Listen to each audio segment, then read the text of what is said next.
Would you like to learn the difference between a cloud architect and a solutions architect?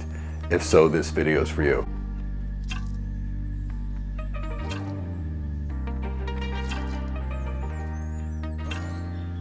Hi, my name is Michael Gibbs and I'm the founder and CEO of Go Cloud Architects, and we're an organization dedicated towards building high-performance cloud computing careers. I've been working in technology for over 25 years and I've been coaching and mentoring others for well over 2 decades. Today we're going to discuss cloud architects, solution architects, and enterprise architects, but we'll also touch the cloud engineer, and I'll tell you why. There's just so much confusion in the various types of cloud computing roles, especially confusion between cloud architects and cloud engineers, but also between the cloud architect and the solution architect. And now we've got this other type of architect for which I worked as a long time, which is an enterprise architect, and it just causes so much confusion. And if you don't know exactly what's in the role, you're not going to know how to prepare for that role, which is going to make it hard to start your cloud computing career or your cloud architect career or your solutions architect career. So we want to make sure that you have all the tools so you can get the cloud architect or the cloud computing or the cloud engineer or solution architect role of your dreams. So let's begin by discussing the cloud engineer. The cloud engineer is the most deeply technical person of the bunch. The cloud engineer is someone that's going to know all the depth about how an individual service in the cloud works. So for example, if we were talking about AWS S3, that cloud engineer is going to know all about S3 in extreme depth, and they're going to know how to configure everything, all the features and functionality. That's the cloud engineer. It is a deeply technical role, but it's deeply technical on building things, and it's going to be focused on the specific services of the cloud provider. That's what the cloud engineer does. Now, as we move up from this deeply technical role, certain things become more important.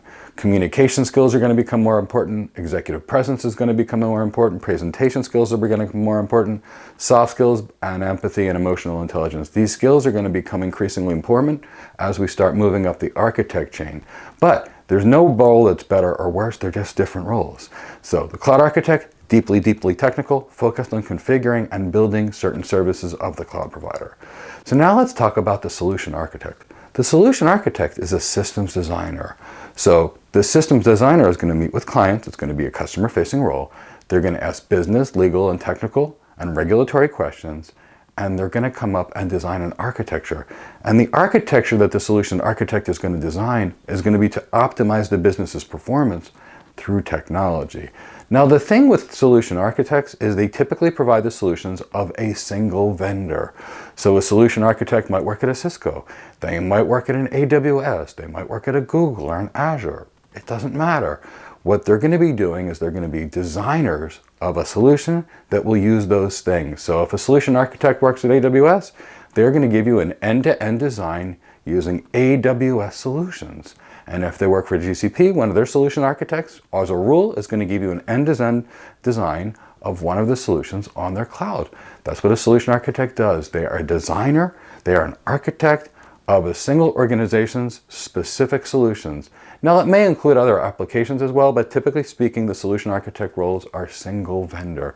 And deeply technical? Well, not that technical, but they're still pretty technical with regards to the depth of knowledge and the services of the single vendor, but less technical in the knowledge of the entire business process, less technical in some of the business acumen that you might see, which is going to become more critically important in other roles.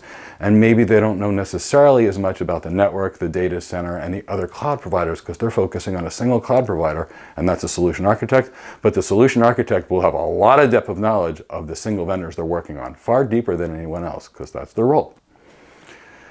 Now, this is moving up the business chain. Now, as we move further up the business chain, where we're going to have more business, more architecture, more overall knowledge of how things work, we're going to have less depth of knowledge in the single vendor solution, but more knowledge in terms of how do we design this end-to-end global system design. So the next role is the cloud architect. Now, the cloud architect is a heavy design role. A person in this position is going to start with the executives, maybe the CEO, CIO, CTO, CFO, work with the VPs, the directors of IPs, the managers, the engineers, and the architects. They're going to ask a lot of questions.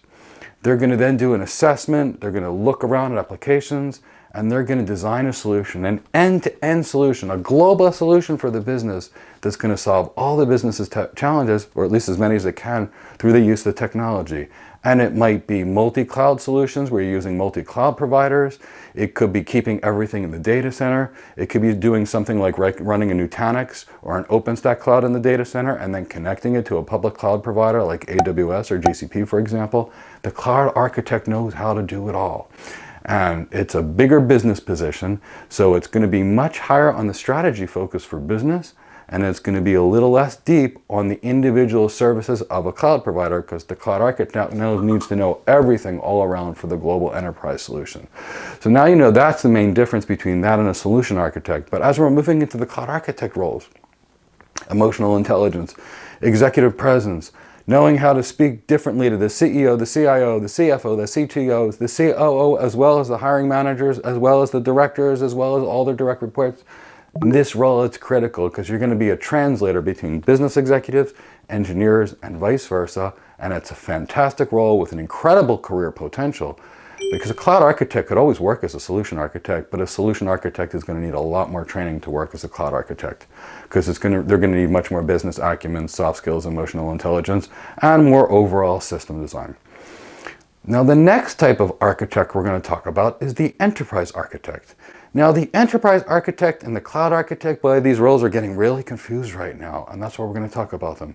As a rule, and I've worked as an enterprise architect, the enterprise architect typically works on designing technology solutions to improve the customer's business. Sounds a lot like a cloud architect. In a lot of ways it is. But the enterprise architect's focus is going to be a little bigger than just the infrastructure. They're going to be looking at the applications, they're going to be looking at the infrastructure, they're going to be looking at the security, they're going to be looking at business needs, they're going to be looking for competitive business advantage. And then they're going to work with the teams to try and build something that'll do that. So again, the enterprise architect is a system designer, but they're going to be more focused on business, more focused on business strategy. So you can almost look at it as this diagonal curve. And if you look at the curve, you've got the cloud engineer that's the most deeply technical on the services, the solution architect that is less technical but more business oriented on the curve, but still has a lot of knowledge of a single vendor services. The cloud architect is someone that knows all about the cloud and all overall system designs, but a lot more business. And then the enterprise architect, which is going to include less technology depth, but a whole lot more understanding of the business and how the technology can improve the business.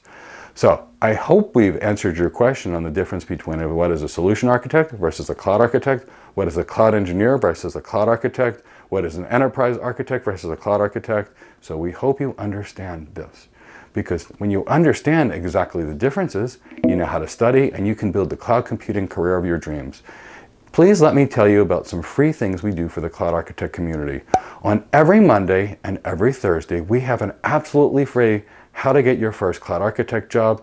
If you come to one of these free webinars, we will tell you everything that's necessary to get your first job, what should be on your resume, how to prepare, things that are important to hiring managers so you can get hired. It's completely free. We do it on Mondays and Thursdays.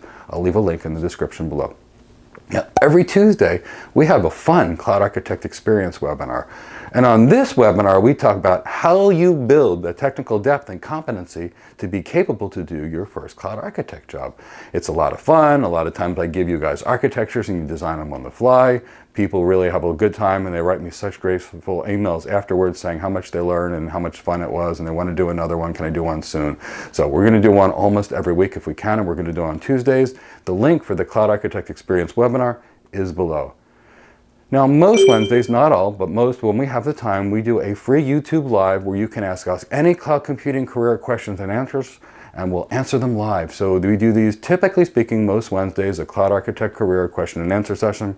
You can ask for other cloud computing careers as well. We focus on cloud architects, but if you want to know how to build your career, what to study, what should be on your resume, we've been coaching and mentoring others for 2 decades, and we're happy to have you on this call, and we'll do anything we can to help you. Please keep a lookout. We're going to be doing a lot more live trainings for free on YouTube. This week we did a Certified Solution Architect Professional Bootcamp and thousands of people attended and we all had a great time. People asked me to do some networking training, so we're going to do a lot more networking training coming very soon on YouTube Live. I'm one of the original Cisco certified internet experts. In fact, my number is 7417 from 20 plus years ago. So I'm super passionate about networking. And as we all know, the cloud is nothing more than a virtualized network and a data center from a function perspective. So we'll teach you more about the network. Thank you so much for watching this video. We really appreciate your watching this video. We are so grateful to be part of the cloud computing community. We love that we have the opportunity to communicate with you on a frequent basis. So thank you for watching this video, And if you want any kind of videos, let us know, and we'll produce them for you in the comment section below. Otherwise, thank you so much, and I'll see you on another video very soon. Take care.